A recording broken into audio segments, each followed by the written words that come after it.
رحیم یار سے خبر شامل کر رہے ہیں سجاد اکبر فاروقی کی I G motorway police B A Nasir D I G Syed Farid Ali Shah کے احکامات پر S P Rana Muhammad Ismail sector commander Rahim Yar Khan کی ہدایت پر موٹر وے پولیس کا 28واں یوم تاسیس پروقار طریقے سے منایا گیا۔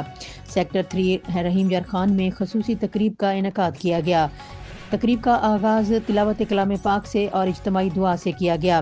پرچم سلامی کی تقریب ہوئی اور ایس پی نے یادگار شہداء پر حاضری دی، پھولوں کی چادر چڑھائی اور شہداء کے درجات کی بلندی کے لیے خصوصی دعا کی۔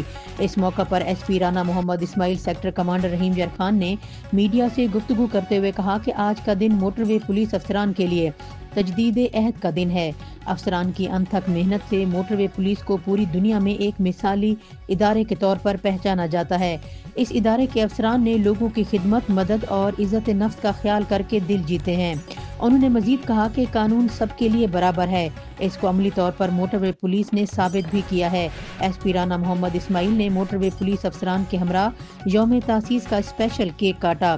ایس پی نے اس موقع پر موٹر وے پولیس افسران ملازمین کو 28ویں یوم تاسیس پر مبارکباد دی۔